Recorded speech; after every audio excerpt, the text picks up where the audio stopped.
I am Heidi Benjaminson, your host of Confidence Coaching, a podcast for mothers who want solid relationships with their teens.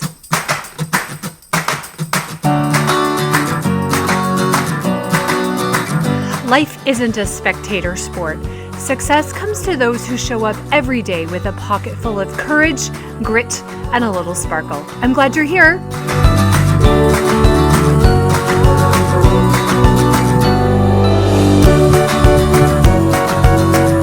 Hello. Welcome to episode 139, Arrogance and Confidence.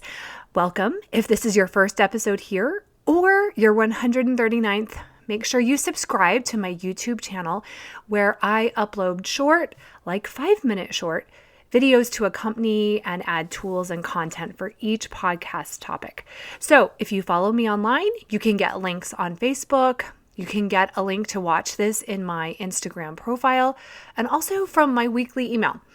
If you're like me, I'm a huge fan of short content that gives me exactly what I need and can implement right away. Something to help me make it easier today to feel better. Okay, so to honor short, let's get right to the topic today. Recently, I spoke with a group of a dozen or more young adults, youth that I'd guess they were all between the ages of 18 and 25 years old. I spoke to them about their insecure brains, which is also our lizard or primitive brain, then about their confident prefrontal cortex and how to pivot from insecurity to confidence. Then we talked about self-confidence, about being okay doing new things, feeling the discomfort, being okay failing and picking ourselves up, looking for internal validation and such. It was a great night. The young adults were totally engaged and asked really good questions.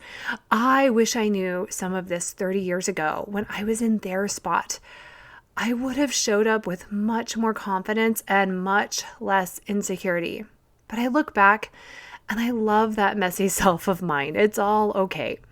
One young man at this presentation asked a really good question. One that I want to answer for all of you because it's worth its own episode. I had explained a lot about confidence, and he asked, how does this all relate to arrogance and cockiness? How are they different? I love that question because I think a lot of us mistake someone else's arrogance for confidence. And it's easy to do so because it may look the same or we may interpret it as the same, possibly. I find, though, it's fairly easy to distinguish the two because there is a different vibe to both. Let me be clear from the beginning. Arrogance is not confidence. Arrogance is insecurity through and through. Arrogance is needing to be better, to be superior to others. Arrogance is scared to be wrong. Arrogance is constantly comparing itself to others, trying to figure out where they don't measure up. Constantly measuring outward. Arrogance is very worried about what other people are thinking about them and is scared to look inward and what they think about themselves because they don't like what they see there. Arrogance usually isn't interested in other people, and if they are, it's from a place of proving how they're better, not from curiosity and interest. So when an arrogant person walks into a room, they're scanning to measure themselves against other people, trying to rank others and themselves. They walk in very worried about being the best. That is all insecure fuel and emotion walking into the room with them.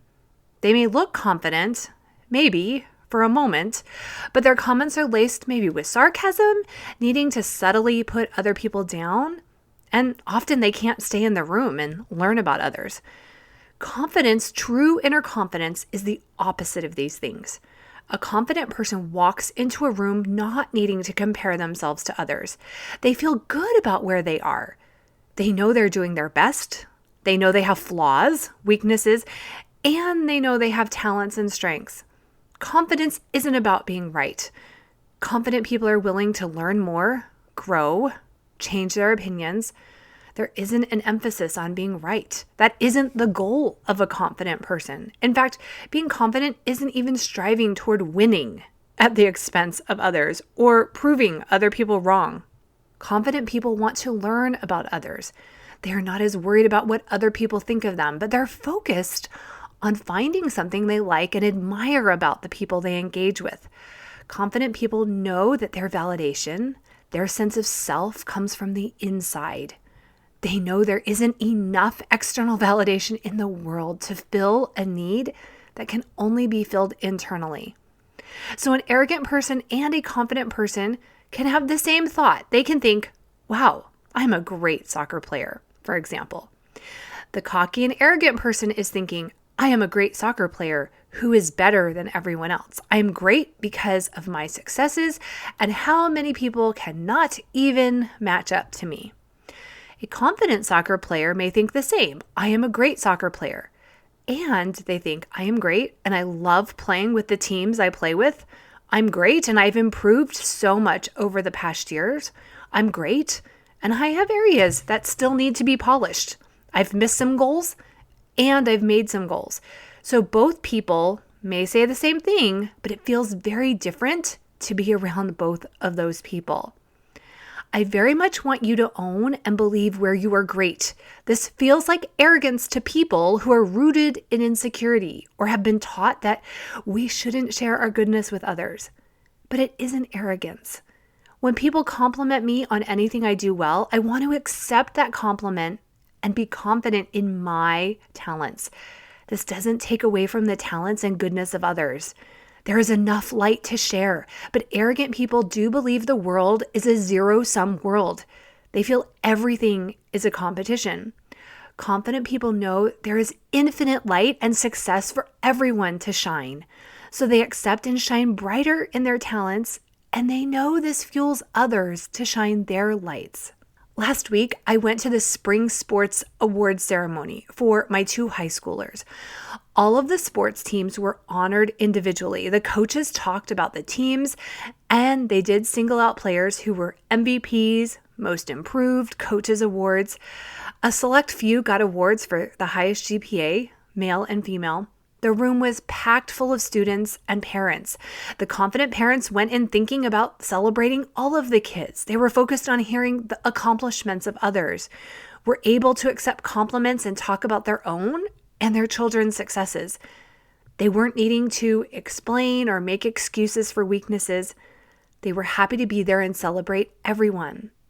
If there was anyone arrogant, and not saying that I saw it, but since we all have primitive comparing brains, guarantee some insecurity pinged through us.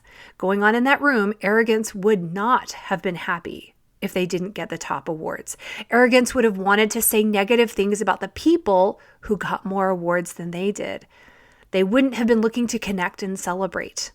They were too busy ranking, comparing, trying to squash down their insecurities. And if this is ever you, it's okay. We come by this naturally. Our lower brain is trying to keep us alive. We just have to remind it that we aren't in danger of dying in these situations or other situations. We can practice celebrating other people, congratulating them, and also accepting compliments. A few weeks ago, a parent in the Facebook group for my kids' school, they posted a question asking if the high school tells seniors what their rank in the class is. So there are 130 graduates in my son's class. This parent wants to know if his child was 5th or 20th or 50th out of 130. I was a little blown away by this question. If you're wondering, no, they do not tell the kids this. They have a valedictorian and salutatorian, that's it. But this question made me think hard for several days about what was driving the question and the repercussions for our kids in a world that ranks, that compares outwardly instead of seeking inward validation and acceptance. My kids' school is a hard school. I'm actually really glad for that because it's made me focus intently on effort, on improvement, on study skills, on stopping comparing and driving toward the measurable data. Here's the thing, though, that I wanted to shout out to this parent, who I'm sure is a good person. I don't know them. It was the question that got my wheels turning. Wanting to know your rank in a class or in any group is you outwardly comparing. It's looking to validate and feel like I'm doing well in life because I need to compare myself and be better than you. Again, it's that needing to be better than someone else. Here's the truth though. We have zero control or ability to determine how another person is ranked, how they do on a test, how they turn in their homework. We only have control over our own behavior, our own effort.